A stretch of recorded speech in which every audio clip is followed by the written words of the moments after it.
She's joining us for the papers now. She's starting with the South Korean elections. The press, they're reacting as the elections get underway, Dipti.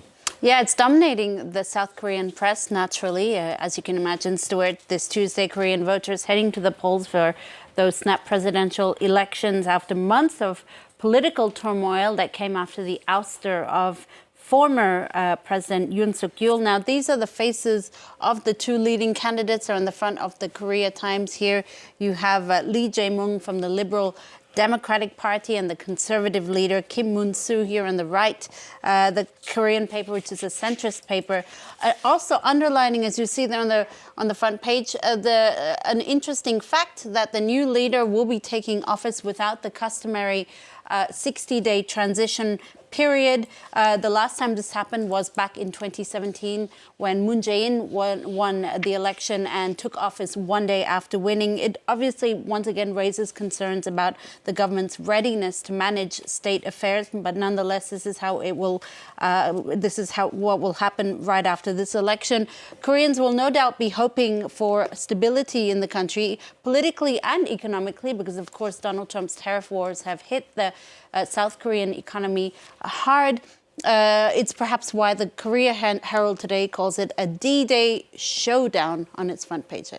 Yeah, the editorials have quite a lot to say as well, don't they, Dipti? Yeah, absolutely. And you can really grasp how the gravity of this election really through the editorials today. This is from the Korea Times there, which says that Korea's future hinges on this election. The paper really encouraged by the high level of early voting, despite rather high levels of voter apathy and frustration. But it reminds us nonetheless that elections are not a choice between good and bad, but rather the lesser of two evils.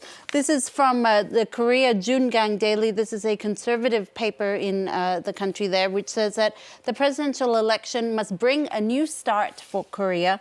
The paper actually likening this election to a recent Korean box office hit called Yadang the Snitch, a film which examines political and institutional corruption.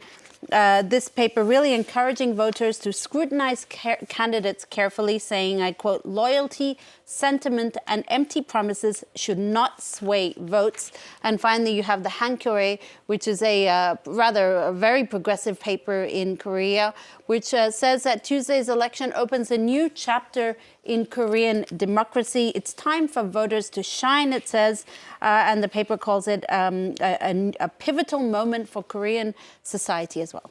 Now let's move on to a moving portrait that Dipti has found. It's in the New York Times. It's about a social media influencer and female genital mutilation survivor. And she will definitely ring a bell for you, Stuart, because you actually interviewed her on your Perspective show a few years ago. Okay, yeah. The New York Times today profiling Shamsa Sharaway, whom they call a, quote, sweary and self-possessed British anti-cutting campaigner, one who is perfect for the TikTok generation and who has indeed garnered a cult following.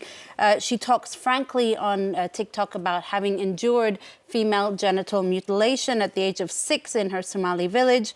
And most recently, she talks about having undergone genital reconstruction surgery in Germany a few years ago, or as she calls it, regrowing the flower. The Times paying tribute to a woman whom they call at the vanguard of a new generation of female genital mutilation survivors in the West who are candid about their trauma, aware of their rights, and most importantly, unafraid to criticize revered national institutions. Yeah, she was an amazing woman. I remember, a very good guest. Let's talk about a new hero now. It's on Roland Garros' centre court yesterday. It's a French woman. Her name is Loïs Boisson. That's right. Absolutely. The French tenniswoman ranked 361 in the world, so you could be forgiven for not knowing who she is. But know it now. Her name is certainly one that will be on everyone's lips, at least until tomorrow. She was a wild card entry, and she pulled off one of the biggest upsets on Monday at Roland Garros, defeating world number 3 Jessica Pegula in 3 sets. She's on the cover of L'Equipe newspaper, which is no easy feat either. Right after Paris Saint-Germain's win, they evoke the Boisson sensation. And also her win coming at a particularly fraught time, of course, because Roland Garros organizers have come under fire for the lack of women's nighttime matches scheduled on center court. Indeed, the Wall Street Journal recalls that when she began her match yesterday against Pegula, the court was practically empty. People choosing to have lunch, then watch a match that they thought would be a blowout. Well, they were definitely wrong about that. The court was fully packed by the time she was serving for match point. Boisson is the first French tenniswoman to reach the quarterfinals since 2017. She'll face Mira Andreeva on Wednesday. Here's hoping she can pull maybe a second upset at the tournament. Yeah, you never know. Could go all the way, maybe not, but fingers crossed. Finally, from Dipti, he was the first black man to embody the title role in the Doctor Who franchise, but now Ncuti Gatwa has been replaced. Yeah, and I'm told you're a fan of the Doctor Who franchise. It's the show of my childhood, Doctor Who. Well, there you go. But I do still watch it, I have to be honest, yes. Well, this story will definitely interest you then, Stuart, because the actor who embodied Doctor Who most recently is Ncuti Gatwa, the star, one of the stars of the TV series Sex Education. Now he's actually the actor who's embodied the Doctor Who role for the shortest amount of time. He was meant to give Doctor Who a refreshing modern makeover, black, young, queer and beautiful, as The Guardian notes in this article.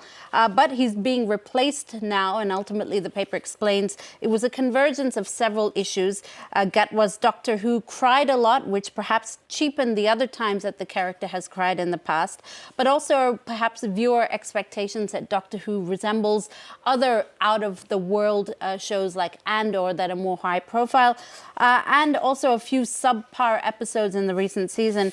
Anyway, he's out, unfortunately. It's also earned this rebuke from Gizmodo, perhaps equivalent to being put in the naughty corner. Doctor Who needs to go away and think about what it did.